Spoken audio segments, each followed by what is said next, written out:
Assalamualaikum warahmatullahi wabarakatuh. Perkenalkan, nama saya Mela Oktaviana. Saya dari Prodi Sarjana Terapan Keperawatan. Di sini saya akan menjelaskan yaitu mata kuliah keperawatan jiwa. Saya akan menjelaskan tentang teknik pencitraan otak. Pada masa lalu, otak hanya dapat dipelajari melalui pembedahan atau otopsi.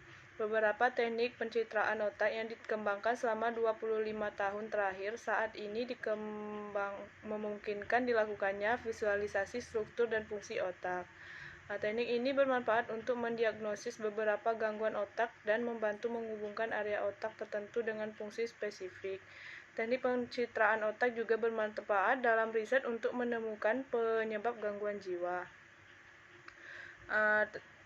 Disebut juga dengan computed tomografi, yaitu CT juga disebut computed axial tomography atau CAT scan.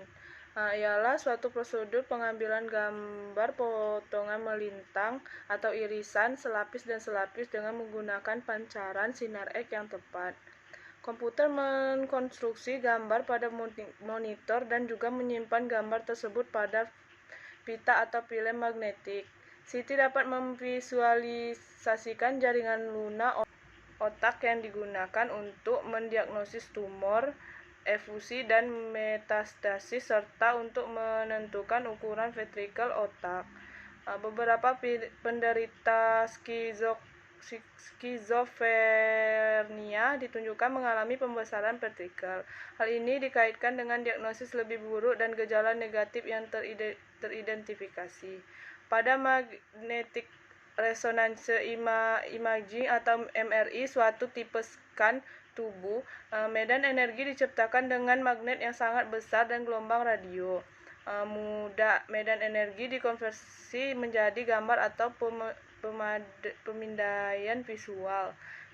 MRC menghasilkan gambar jaringan yang lebih rinci dan lebih kontras daripada CT dan dapat menunjukkan pola aliran darah dan perubahan jaringan seperti area edema. MRI juga dapat digunakan untuk memeriksa ukuran dan ketebalan struktur otak. Baiklah, selanjutnya individu yang menjalani MRI harus berbaring di ruang yang kecil dan tertutup dan tidak boleh bergerak selama prosedur yang berlangsung sehingga 45 menit. Individu yang merasa klaustrofobia, takut terhadap ruangan yang sempit dan tertutup, atau mengalami peningkatan ansietas perlu diberikan sedasi sebelum prosedur dilakukan. Individu yang menggunakan alat pacu jantung dan implan logam seperti katup jantung atau alat ortopedi tidak dapat menjalani MRI. Teknik pencitraan yang lebih maju seperti positron emission tomography atau PET dan single photon emission computed tomography atau SPECT juga digunakan untuk memeriksa fungsi otak. Zat radio digunakan untuk memeriksa fungsi otak aktif disuntikan ke dalam darah dan aliran zat tersebut di dalam otak dipantau ketika klien melakukan aktivitas kognitif yang diinstruksikan oleh operator. PET menggunakan emisi 2 foton secara simultan. SPECT menggunakan 1 foton. PET memberikan resolusi yang lebih baik dengan gambar yang lebih tajam dan jelas. Selanjutnya ada keterbatasan teknik pencitraan otak. Walaupun teknik pencitraan seperti PET dan SPECT telah membantu kemajuan yang luar biasa dalam studi tentang penyakit otak, teknik tersebut memiliki beberapa keterbatasan, yaitu penggunaan zat radioaktif pada PET dan SPECT membatasi frekuensi individu yang dapat menjalani pemeriksaan tersebut. Klien beresiko mengalami reaksi alergi terhadap zat tersebut. Beberapa klien dapat merasa takut atau tidak mau menerima pemberian dosis materi radioaktif melalui intravena. Biaya pembelian dan pemeliharaan alat pencitraan mahal sebagai alat tersebut terbatas jumlahnya. Harga kamera PET sekitar 2, juta dolar, harga kamera SPECT sekitar 500.000 dolar.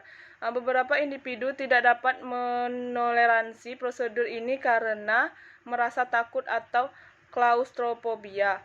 Para peneliti menemukan bahwa banyak perubahan tingkat molekuler molekuler dan kimia yang terjadi pada gangguan seperti skizofrenia dan tidak dapat dideteksi dengan teknik pencitraan terkini.